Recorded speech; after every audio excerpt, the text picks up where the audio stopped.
guys, this is Filippo. I'm speaking from my studio, unfortunately, really unfortunately, because I lost my flight. I missed my plane this morning, which never happened to me.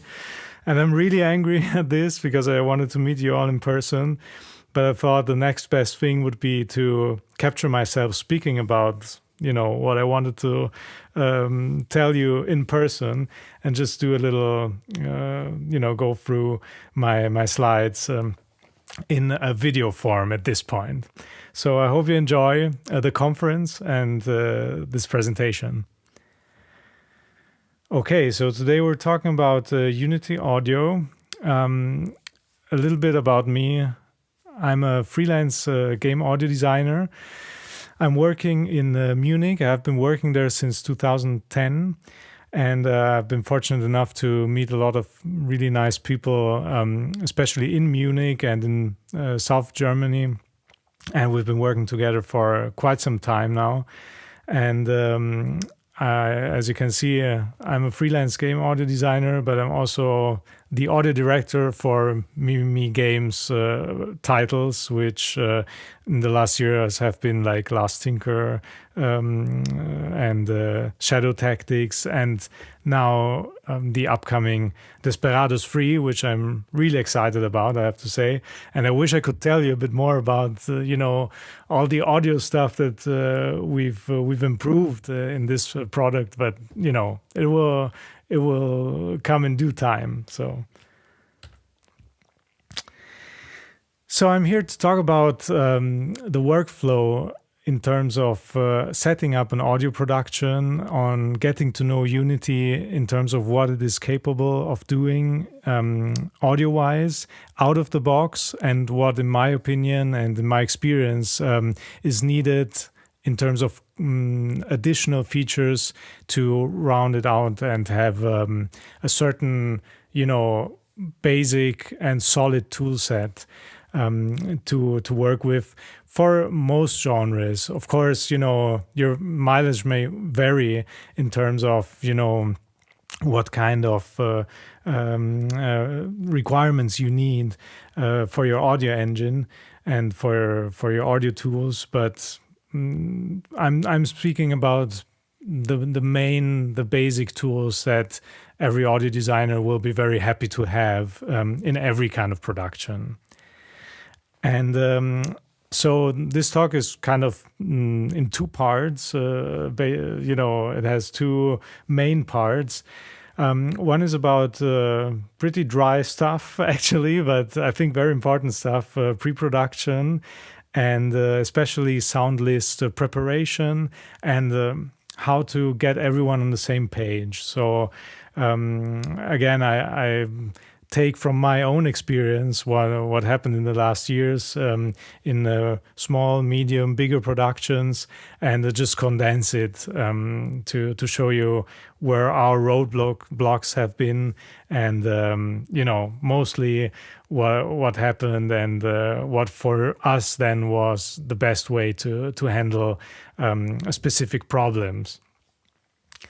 So you see, we'll talk about sound list preparation, who starts it, who keeps it running, building an audio team, especially if you work with people who are not so inclined to game development, how to communicate with them and so on. And working out the kinks, mostly, once you get into production, what to expect that you might have to change in your, perfect sound list that you did maybe even months before. So team building, this is one thing that I just wanted to mention in case you get into the situation that you have several audio people on your team, and you might have to coordinate them, and some of them might be more used to, let's say, film work or linear media.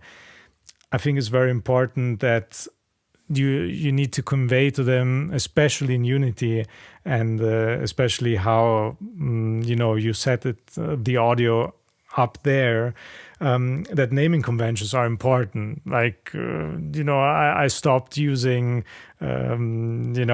spaces in file names since basically college, since I had a class there, a game audio class, and they told us, spaces are not really cool, for development.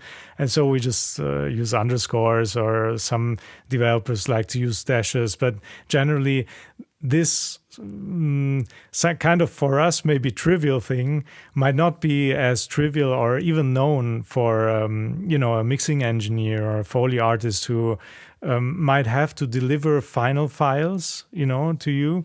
And it might make sense to just, have it already done by him properly. But you have to communicate that to him, that it's really important to follow the namings.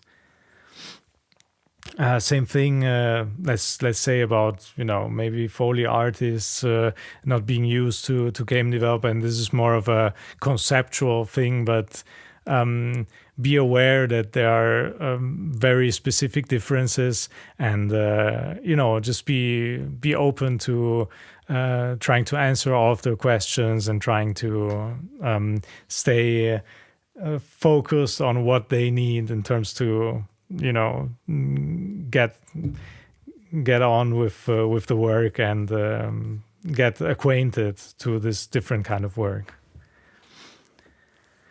And so in my experience, I try to keep the discussion and the dialogue always open with the coders, in terms of what I request and what they request from me. I try to know as much as possible of what I'm asking them, in terms of how hard it will be to integrate something. Even though I'm not a coder myself, I'm trying to learn as much as possible about the challenges a coder faces once I tell him I would like this feature, so that I keep the annoyance at a minimum, and there's true communication, instead of like, oh, here goes the audio guy with his crazy feature requests. And at the same time, I think it's a good idea to, if you find yourself in this director position, to be the main hub for addressing problems between these two worlds, let's say, and act as a bridge between code and audio, and try to influence and permeate both worlds with the respective information.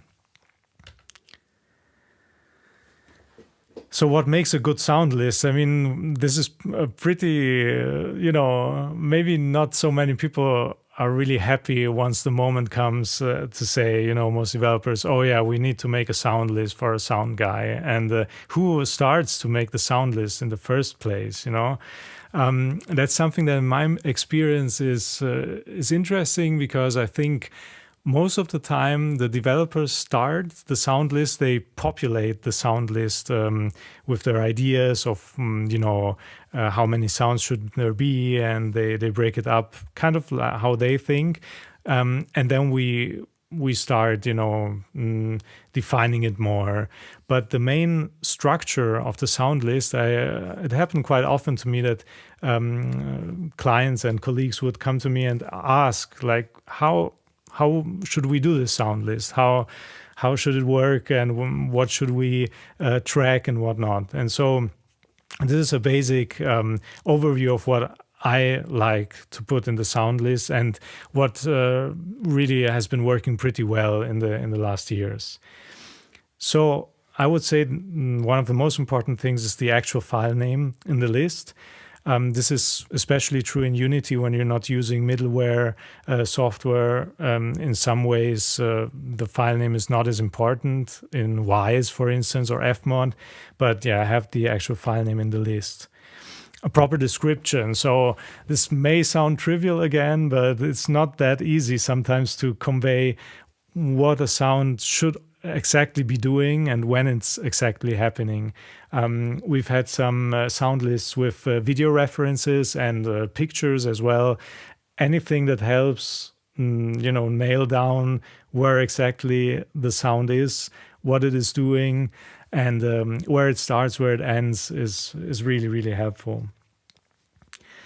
So status rows. So I would say at least two status should be tracked. Stati, I don't know. Anyway, two kind of statuses should be tracked.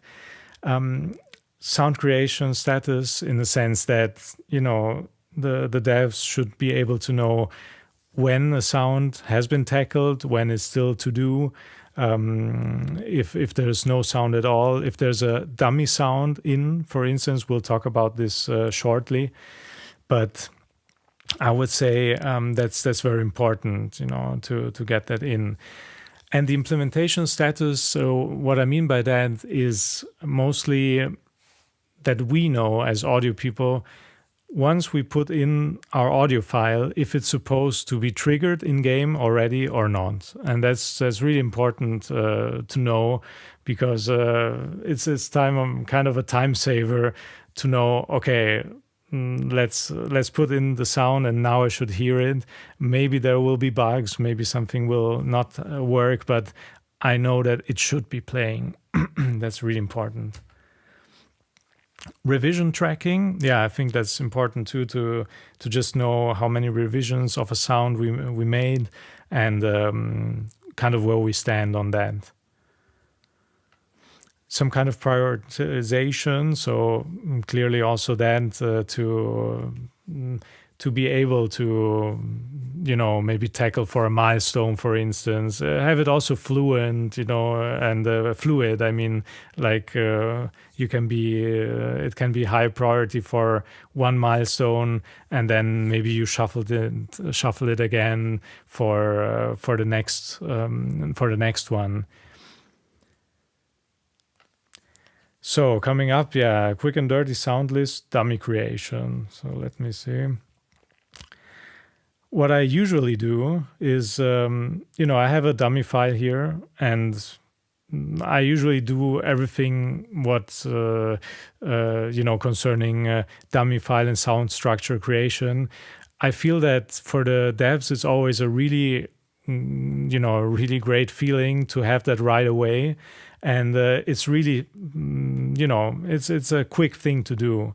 So just to show you, I have a SOUNDLIST demo here, a little text file I made from a couple of sounds here. You can see here just a couple.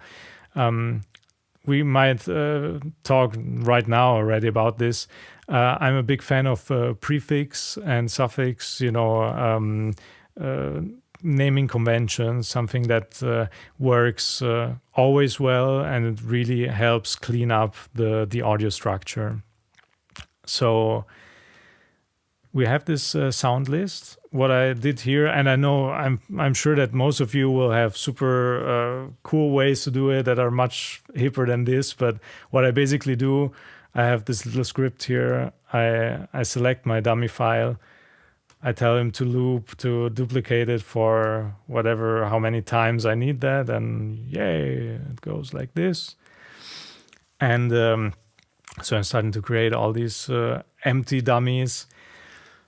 That's another thing. I usually put empty dummies in because, you know, you can use a little sound just for the coder to make it easier to know if the sound is triggered. But depending on how many sounds you have in a game, it can really get overwhelming very soon.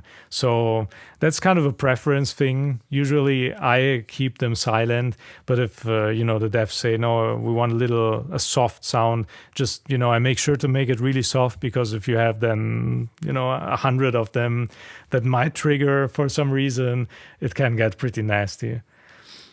So yeah, I have all these dummies right here, and then just again, there are a lot of more ninja coder kind of ways to do that, but I have this neat little program that I can use to throw this in and tell him to rename from file list. So we'll do that right here.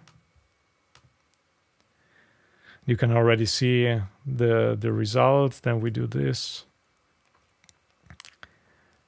and there we go. So right now we have, you know, our first batch of dummy sounds done, and you know, quick and easy. And we can just, you know, if you wanted to start grouping them into a proper, folder structure and so on. Let me just close this here. There we go. Exactly.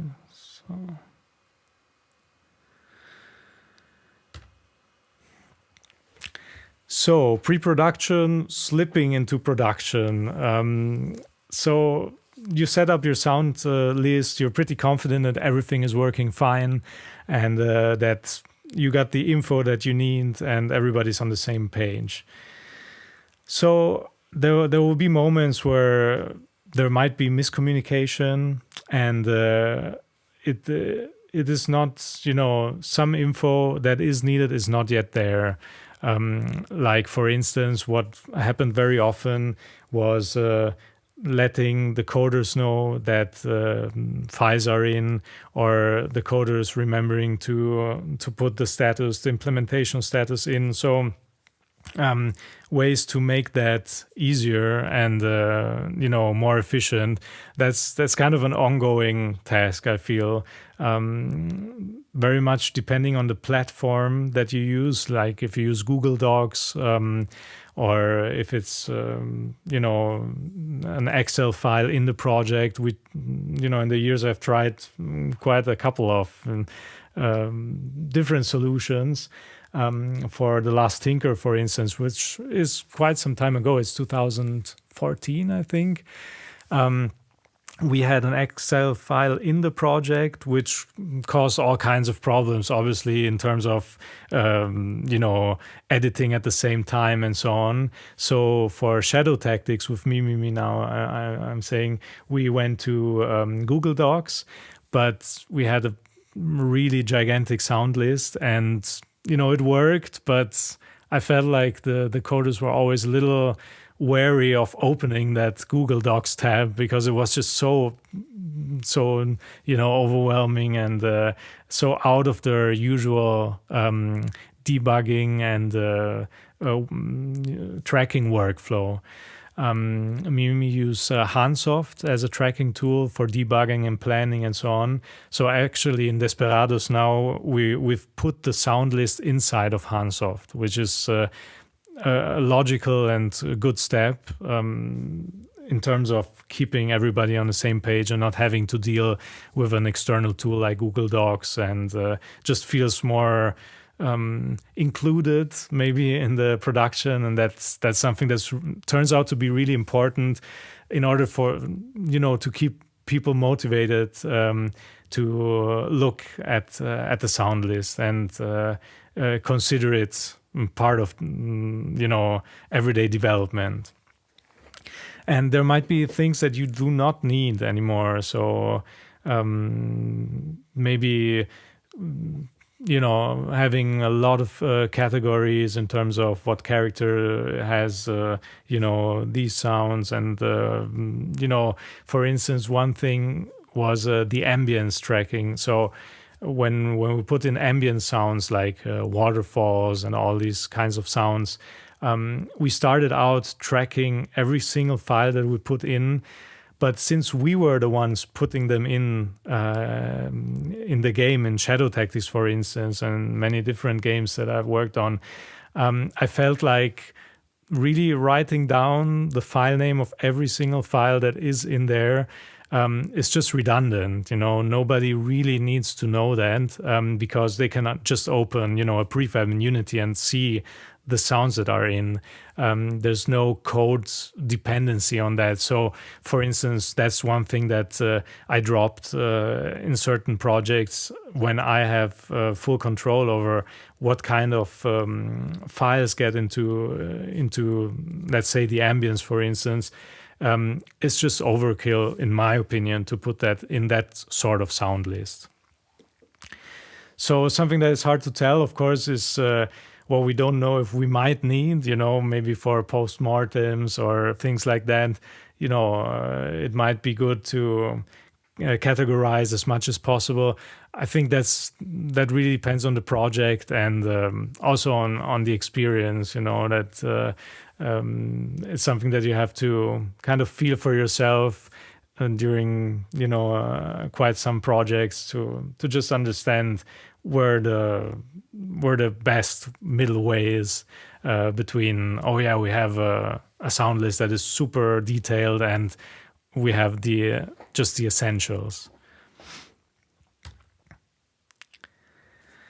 So let's talk about Unity and what it does in terms of audio right out of the box, because it does a lot of things. As we will see, not quite enough to be a complete audio solution, in my opinion, in terms of just, open it and go.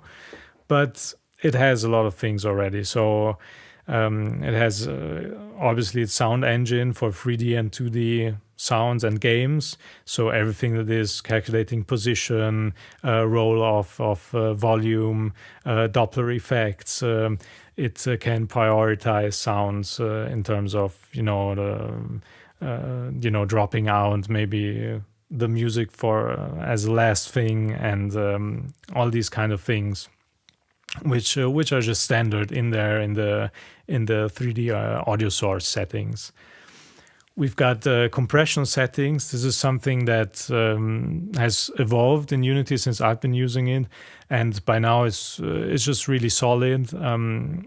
Personally, we always put in uncompressed audio, so WAV files, inside the project, and everything that that concerns compression, we just use Unity's compression settings. Lately, with Unity 5 and of course in the new Unities, there's sample rate optimization, which works well 90% of the time, but I would just like to say, be aware that sometimes it cuts off too much and your audio starts sounding really bad. So just be sure to double check that. More or less new addition is also the mixer in Unity. It has snapshots, has grouping, so you can neatly organize your sound groups and your sound effects and your music. You can route it through this mixer, and we'll see a couple more examples then soon. It's got a good profiler for checking performance. And the spheres for audio sources, what I mean by that is basically you have this sphere that you can place in the 3D space. You're limited to the spheres, which might sometimes be a problem, especially for setting ambiances and things like that. We will see that later, but all in all, it's a pretty solid tool set in what concerning the placing of sounds in the game. I would like also to mention that some of you might have read the blog post about the 2019.1 Unity. Stuff is changing also for audio. This is really nice to hear, and it will take some more time, but I'm pretty sure that we'll see quite some enhancements in the future, and maybe this talk will be obsolete in more than I would care to think, and less than I would care to think actually, and we'll see about that. But for now, these are the basic tools in Unity audio system.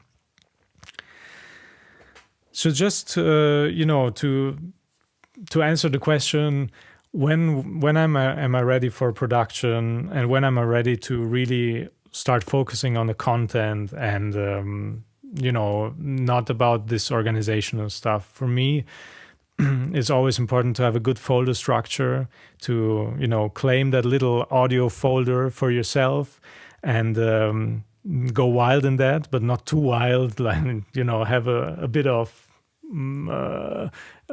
rule sets for your own audio folder.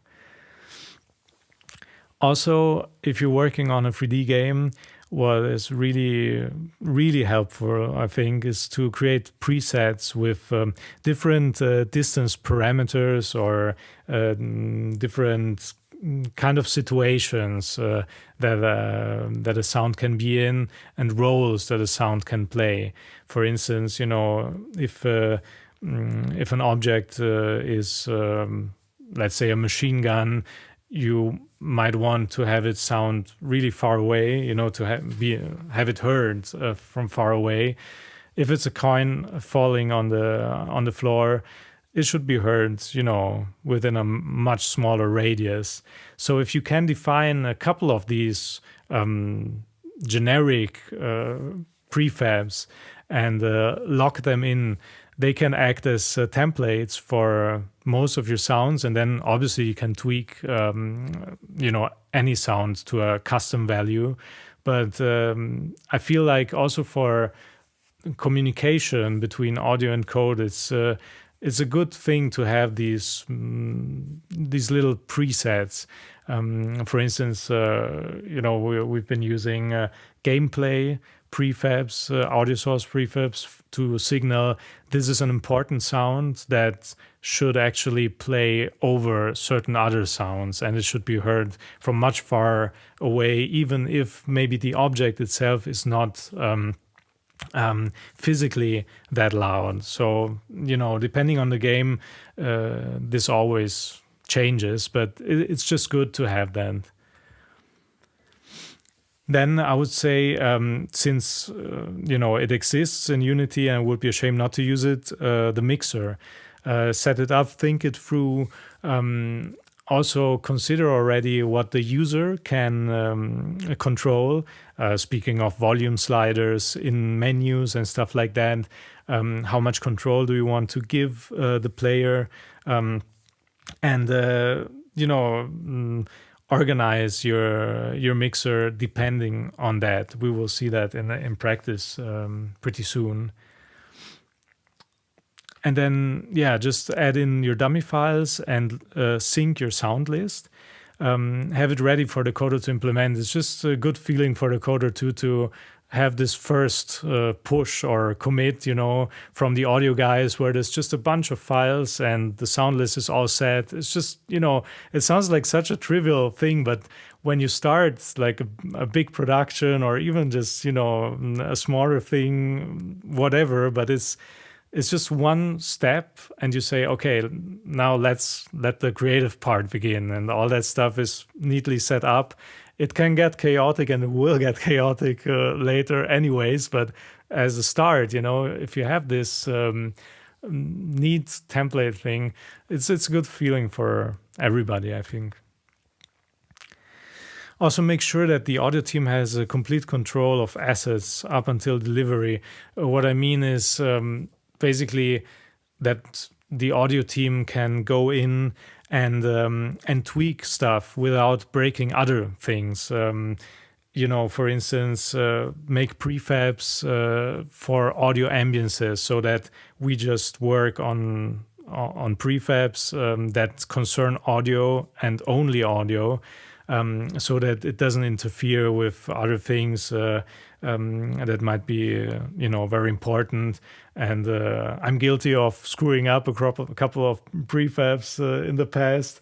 And Mimimi can tell you a lot about that in especially last Tinker times, because we didn't have specific audio prefabs and we're working with the asset server, and there was some crazy times. So we really separated that, and I've been doing that with every Unity colleague and client, just to have a separate set of audio prefabs, and maybe even an audio scene where we can test sounds without interfering with the rest, because audio people like to have stuff explode sometimes, so make sure it's not your code or your scene or something like that. Okay, coming up, quick Unity setup. Let me see what I wanted to show you here. So basically, just a quick glance at how I would set up this kind of really first iteration. Let's see.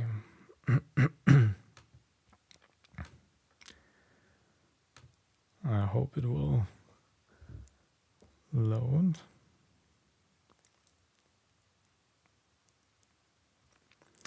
Okay, so you can see I already created an audio folder, and I have my MX, music, sound effects folders, and a prefabs folder. So basically, I can just say, for music, I have this audio source set up. All these settings are not important because I put the spatial blend to 2D, which means it just plays a stereo mono file depending on what the clip is. So that's all set for any type of sound that should not be put into the game space, into the 3D space. So let's look at sound effect far. So as you can see, this is different. We have the spatial blend set all the way to 1, so it's completely immersed into the game space. This automatically will make a stereo file to mono, so just be aware of that. And we have a couple of parameters here. We have a roll-off, a custom roll-off for the volume. This is the red one. And we have a custom setting for spread. So spread is a kind of overlooked parameter that works really well, though, in order to not have a hard panning of a sound once you get very near it. Let's say, you walk into a waterfall. You don't really want to have the waterfall sound be completely, positioned in one tiny spot in the world. And you want it actually to stay fixed and be played on both speakers at the same time in order to not have that pinpoint effect. So there's two ways to do it. You can also use the spatial blend. In terms of the waterfall, maybe it's even better to use this kind of thing, because that means that the nearer you go, the more fixed the sound will be, and the more it will be just a normal stereo file. So let's say in terms of entering a waterfall, it might make sense to have, the final, once you're really inside the waterfall, have it be just a fixed file, a stereo clip playing without any positioning. So you can solve that by using this spatial blend right here. But the spread is good for sounds that should still stay positioned in the like maybe a fountain would be a better analogy. They should still be completely localized inside the 3D space, but just you need to smear that a little bit. The pinpointing, the location should be a bit smudged and not completely accurate, in order just to avoid those weird audio effects that if you turn a character around, maybe it will just sound pretty weird to have that completely pinpointed like that. So of course I would put in my sound files up in here, clearly like that, and just start populating everything inside of Unity. That's clear. Let's look at the mixer, where I already did some grouping. As you can see, I have music here, sound effects here, and they go into a user sound effect and a user music group. And this would be the actual slider that a user uses, controls in the menu. And in terms of priority, this one is above this one. So I can still say, okay, I need to lower the music a little bit, but the user will be able to, control this volume over here. And of course, depending on what you might need, let's say we have here our animals. Maybe I want to have an animals bus and have all the animal sounds go through this animal bus. We can go here and maybe have even an animals prefab, and just tell them we want all the animal sounds here. Instead of far, maybe it could be an animal prefab. What I saw is that sending every single sound that you have to specific mixer groups is not efficient, and it's just it gets so chaotic in this view. You can obviously tame it by creating this custom views, like you say, I want to see only animals. You can do a little view like that, but honestly, I don't think it's really worth it, to deal with that. So create your categories and then route a bunch of audio files to a specific sound group is, I think, the way to go. Yeah. Okay.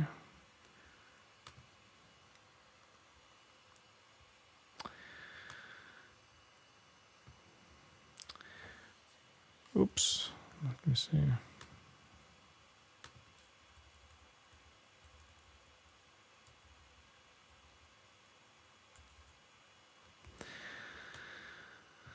So real quick now, what Unity is missing and what for me is essential in terms of making audio in it.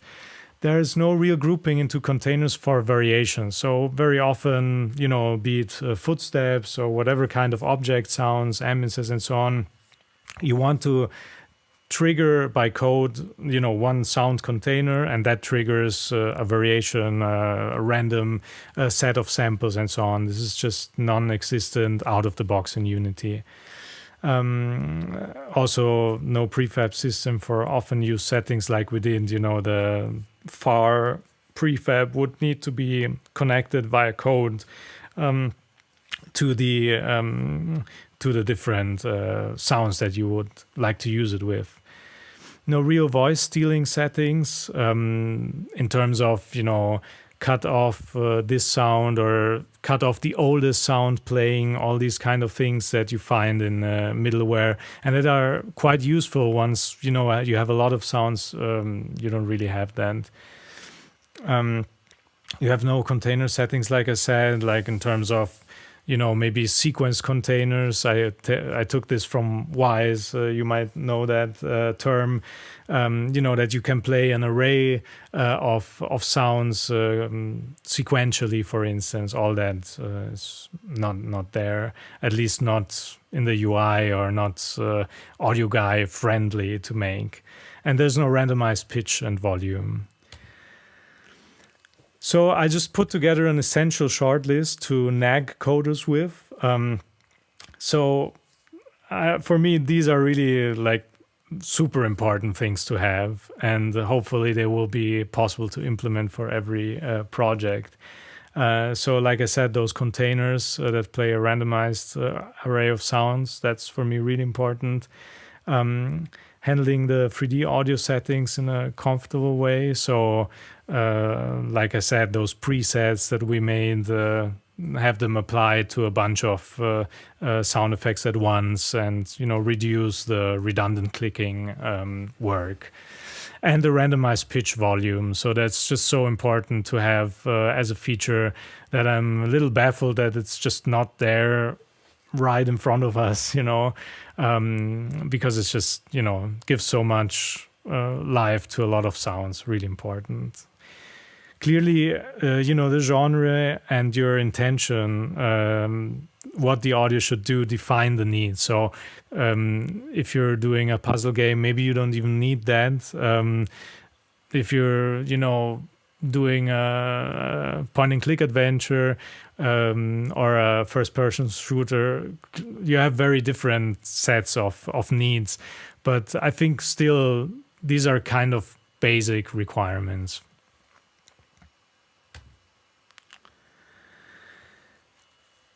So just real quick as an overview of what we use in Shadow Tactics from Mimimi Games, what it might mean to enhance Unity.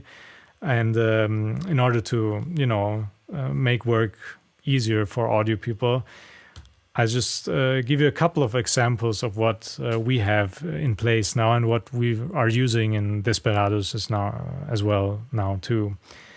So we have the SFX info, which is basically a container that can contain a lot of variations. You see it here. Basically, it's all sound file name driven. So just by writing the correct sound file, it gets assigned to compression settings, the correct mixer bus gets assigned, the correct audio source, the distance parameters are assigned. If we put one more variation in, it's just, goes into the container automatically. So you stack variations automatically. You can fade in, fade out, start a loop, for instance, at a random point. We got voice stealing settings. So this is a nice little container that gives us all, our options inside the UI, and it's really, really, really helpful. So I'll just start a video. This is the startup of one level in Shadow Tactics. And you will see that we are also able to control the volume and see what sounds are playing inside of the play mode and actually tweak the volumes while the game is playing, which is possible now in Unity with the mixer, but not at a audio source level. And we, the coders at Mimimi made that possible. So here's the video.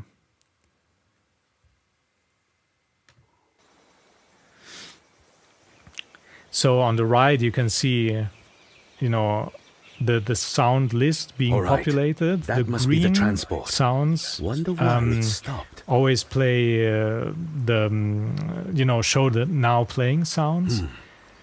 Looks like the bridge gave in. The sounds that already have been played stay in the list, and it's really easy for us then to maybe play it manually, play them back, check the volume, check the random volume settings, all these things, or maybe go directly into the audio source and tweak it some more over there.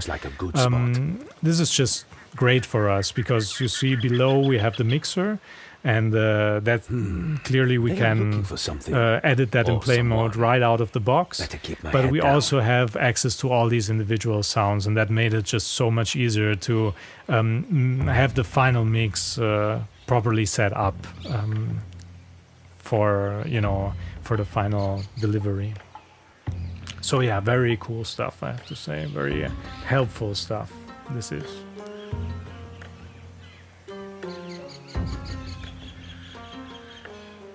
She must be hiding here. So last thing I want to mention is my essential short list of reminders during production of what I have to keep in mind while working on a game that might take a lot of time to finish from start to end. So what's always on my mind is the sound list up to date? Is everybody on the same page? Do the coders know that new sounds have come in? Do we know that sounds can get triggered, or did we convey well enough that we need certain sounds to be implemented or not? Are people using the list? This might sound weird, but it really is super important to make sure that people know this list exists and that is constantly updated and that people need to interact with it. I have new assets popped up, so keep track of, especially new animations, new things that you notice directly in the game, or make sure you have a pipeline that you can be sure that new features will be communicated to the audio team as well, in order to just not miss anything that you might then scout out by accident that some sounds are missing. And that's why I say play the game as much as possible. But it's very important to set up a pipeline that between artists and coders that is just clear okay, we have a new feature and this will need audio as well. And for me, it's always important to be sure to, give useful feedback to my audio people. Listen to what the Foley artist is doing, to the mixing engineer, telling like, okay, I listened to the music in the game, it works great, here's something, it's important to keep that energy up, and have everybody get their feedback and pull on the same strings. And for me, the most important thing is I ask myself, am I having fun? And obviously, I can't always have fun, but I do most of the time, actually. And I think it's a good indicator of how it is going with the project and how inspired you are to keep delivering the best you can. And for me personally, the way to keep having fun is also to be organized in these pretty trivial things, but they just really help communication, and they create sort of this groundwork for the creative craziness that you can permit yourself to jump in once these things are set up. So guys, thank you very much for listening, and I really wish I could have been there in person. I hope to meet you sometime in the future, and make sure to contact me, and if you like to have a nerd talk about audio, I'd be very happy to. Thanks again, guys. Bye-bye.